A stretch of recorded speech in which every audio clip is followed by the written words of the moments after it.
Bonjour à tous et bienvenue dans notre monde. Cet épisode est le premier de ma mini-série sur les pays qui n'existent pas. Si vous n'avez pas encore vu ma vidéo d'introduction qui présente cette série, je vous invite très fortement à la regarder d'abord parce que je pense que sinon, malheureusement, vous n'allez pas comprendre grand-chose.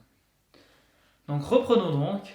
Aujourd'hui, pour le premier épisode, on part en Europe de l'Est découvrir la Transnistrie. Bienvenue à tous dans Géopolitica. Générique.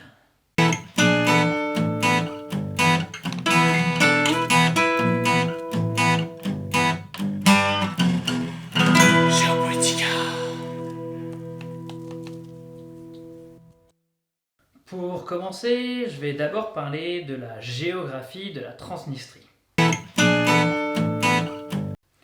Donc la Transnistrie déjà, ça se situe où ? Alors, officiellement, pour l'ONU, la Transnistrie fait partie de la Moldavie, donc en Europe de l'Est, bien que celle-ci se considère comme indépendante.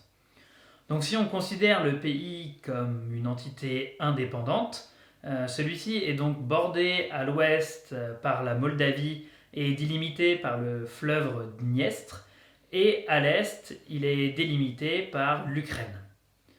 C'est un pays qui s'étire tout en long, un peu à l'image du Chili, et c'est tellement étroit qu'à certains endroits, la largeur du pays n'est que d'environ 10 km, ce qui est quand même vraiment très très faible.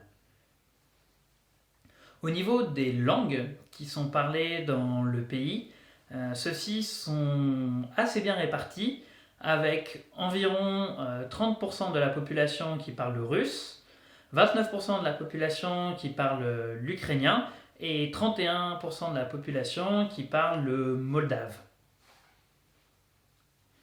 Le pays compte environ 550 000 habitants, ce qui en fait un pays non plus pas à une taille énorme.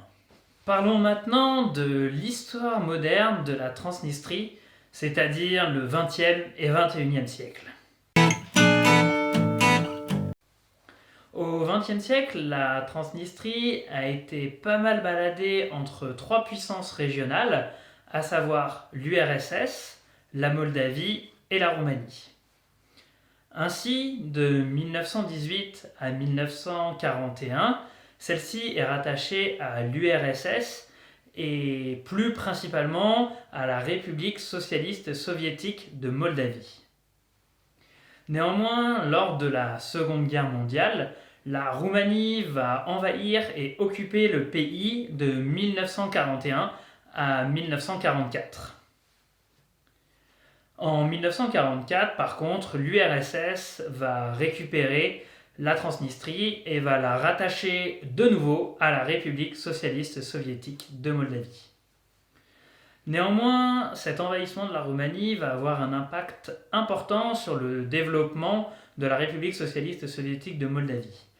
En effet, les dirigeants de l'URSS à Moscou ne font plus tellement confiance à la partie ouest de la République socialiste de Moldavie et donc décident de mettre toutes les industries lourdes dans la Transnistrie, ce qui aura un impact très important pour la suite. Dans les années 1980, les tensions vont monter graduellement entre la République socialiste soviétique de Moldavie et la Transnistrie. Et cela pour plusieurs points. Déjà, en 1989, le pouvoir central décide la réintroduction de l'alphabet latin au lieu de l'alphabet cyrillique qui était utilisé précédemment. Et en juin 1990, le pouvoir central décide que le roumain deviendra la langue officielle de la République socialiste soviétique de Moldavie. Ces deux événements sont vraiment les gouttes de trop pour les dirigeants de la Transnistrie. Ainsi, le 2 septembre 1990, ils déclarent unilatéralement leur indépendance, bien que celle-ci ne soit pas reconnue par l'URSS. En fait, cette indépendance peut s'expliquer par le fait que les populations en Transnistrie avaient très peur que si la Moldavie devienne indépendante, celle-ci soit rattachée à la Roumanie, lorsque eux préféraient en fait être rattachés à la Russie, puisqu'ils parlent en majorité la même langue, qu'ils utilisent le même alphabet que les Russes. Suite à cette déclaration unilatérale d'indépendance, des combats vont commencer à avoir lieu entre la Moldavie et la Transnistrie, bien que la Transnistrie ait un avantage très fort, puisque celle-ci est soutenue par la 14e armée russe qui stationne de manière permanente sur son territoire. Alors que les conflits continuent à faire rage, en novembre 1991, nous avons un événement important, c'est-à-dire la dissolution de l'URSS. Ainsi, le pays va se renommer République moldave du Dniestre. Les combats vont durer jusqu'en juillet 1992 et le bombardement par la Transnistrie de gardes frontaliers moldaves qui va faire près de 112 morts. Avec cette démonstration de force, la Moldavie se rend bien compte qu'elle ne va pas réussir à reprendre le territoire et décide donc de mettre fin au conflit. Parlons maintenant de la géopolitique actuelle de la Transnistrie. Tout d'abord, il faut savoir que la Transnistrie n'est reconnue par aucun pays en tant qu'État indépendant, pas même la Russie. Ce qu'il faut bien comprendre et l'enjeu principal de la Transnistrie, c'est sa situation géographique. En effet, comme je l'ai dit précédemment, elle est encastrée entre d'un côté la Moldavie et de l'autre côté l'Ukraine.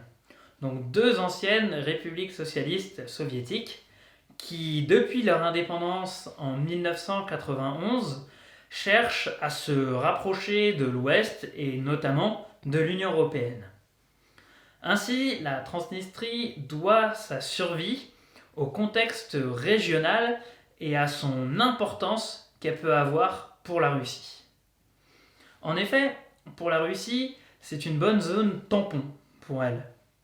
Ça lui permet d'avoir une influence sur ces deux anciennes républiques qui, comme je l'ai dit précédemment, cherchent très fortement à se rapprocher du bloc de l'Ouest. Or, c'est la hantise depuis la fin de l'URSS de la Russie. La Russie a très peur de se faire entourer par ses anciens ennemis du bloc de l'Ouest, donc à savoir principalement l'Union européenne et les États-Unis. Et très honnêtement, on ne peut pas vraiment lui donner tort. Lorsqu'on voit la construction européenne qui s'est développée jusqu'aux frontières russes, quand on voit l'OTAN qui s'est encore rapprochée aussi en Europe de l'Est de la Russie avec la Lettonie, la Lituanie et l'Estonie qui font tous les trois partie de l'OTAN, eh ben, les craintes de la Russie sont quand même plutôt fondées. La Transnistrie fait vraiment, comme je le disais précédemment, tampon pour la Russie entre ces deux anciennes puissances, et cela est d'autant plus vrai que la 14e armée russe est toujours sur place et aujourd'hui composée de près de 1500 soldats. Ainsi, ni l'Ukraine ni la Moldavie n'iraient se confronter directement à la Russie, qui est tout de même bien plus puissante qu'elle. Néanmoins, la situation qui était gelée depuis une trentaine d'années pourrait malheureusement se réchauffer très prochainement. En effet, en novembre 2020, nous avons eu une élection présidentielle en Moldavie et c'est la candidate Maia Sandu qui a remporté cette élection. Or, celle-ci est pro-européenne. Et Maia Sandu, à peine arrivée au pouvoir, a dit qu'elle allait déloger la 14e armée russe par tous les moyens qui lui étaient possibles. Et très rapidement, l'Ukraine lui a offert ses services pour l'aider à se débarrasser de cette armée.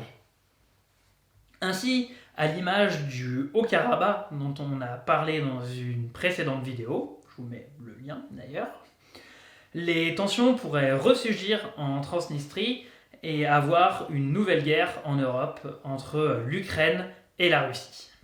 Merci à tous d'avoir regardé ce premier épisode de la série sur les pays qui n'existent pas. Comme je vous l'avais dit précédemment, je vous invite fortement à vous abonner à ma chaîne et à activer la cloche, comme ça vous serez notifié lors de la sortie des prochaines vidéos. En tout cas, respect mon gars, hein, parce que pour prononcer Transnistrie autant de fois sans te planter, franchement, je te tire mon chapeau. Puis hâte de voir les vidéos où tu parles des pays qui existent, comme je le voulais tout à l'heure, la dernière fois. T'inquiète, ça va venir. Et du coup, pour la prochaine vidéo, on part en Afrique, découvrir le Somaliland. Allez, salut à tous, ciao!